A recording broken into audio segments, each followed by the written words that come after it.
G'day everybody, midweek motivation time. It is Thursday, so here's some Thursday truth for us all. The last video before I took some R&R was a story about a man who had to take action. He had to do something for the manifestation of his miracle, for the answer to his prayer, for the desires of his heart to come in and transform his life and do what it was that he was seeking. In the story today that I think provides us some truth is the fact that things don't always work out right or the way we would hope or desire the first time around. Now, I remember as a kid reading a particular story in church from the Gospels, and it was actually this one that I'm going to share with you today. Now, I'm sure you could imagine if you read this whole story, as a young boy about 8-10 years old, I sniggered and laughed my way through parts of it, because as a 10-year-old boy to spit in someone's eye is probably something you get in a lot of trouble for. So anyway, this particular story, the man was brought to the town called Bethsaida because it was known that Jesus was coming and he was performing miracles. He was transforming people's lives. And this man had been blind for a very long time. I think he may have even been the man blind from birth.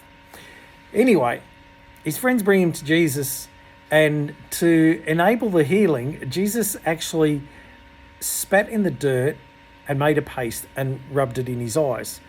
Depends on the translation you read as to how much detail you get about that. But as I mentioned just before, as a 10-year-old boy reading a story about Jesus spitting in the man's eyes, well, come on, it's got to make you laugh. It's something that you'd get in a lot of trouble for these days if you did that anyway. But with this story, the man's vision was restored. Jesus performed the miracle and did what was required. And then Jesus said to the man, "What do you see?" "I see people, but they look like trees." He wanted to be able to see again, but he hadn't received the completeness of his desire first time round. So again, Jesus spat in the dirt, made some more paste, rubbed it in his eyes, and then he could see. He could see clearly. And he was told to go and do things, present himself to the priests, and just the usual Jewish rituals of the time.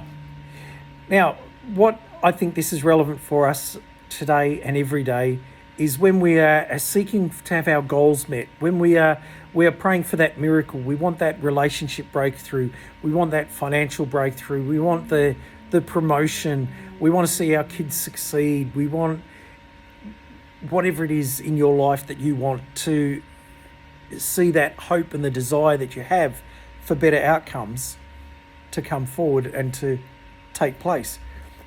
But for this man, for whatever reason, the miracle didn't take place exactly straight away as expected. He had to have a second go at it. Now, I think sometimes we'll ask for something and we expect the answer straight away. That's part of the generation that we live in, where we want the instant gratification. We want everything at our fingertips and on our devices there straight away. But he didn't get it. Rather than be despondent and throw in the towel, crack the sads and storm off, he engaged with Jesus again to go further, to push further whatever the barriers were preventing this miracle from taking place. And because his desire hadn't been fulfilled, he went further, he received the fullness of the miracle. I want to encourage you today. I want to impart this knowledge into your mind and into your heart, and hopefully that motivates us all to not give up. If at first you don't succeed, try and try again, is a phrase that I'm sure many people have said, have heard, and just continued on. But don't give up. This man needed to see. He needed that answer. Do you need that job promotion? Do you need that breakthrough in your finances? Do you need something to change in the relationship of your loved one, of your spouse, with your parents, with your children? Don't give up after asking the first time. Keep seeking after that, but listen to what responses you get, because there may be something in that that requires you to come back again to do something to allow it to happen.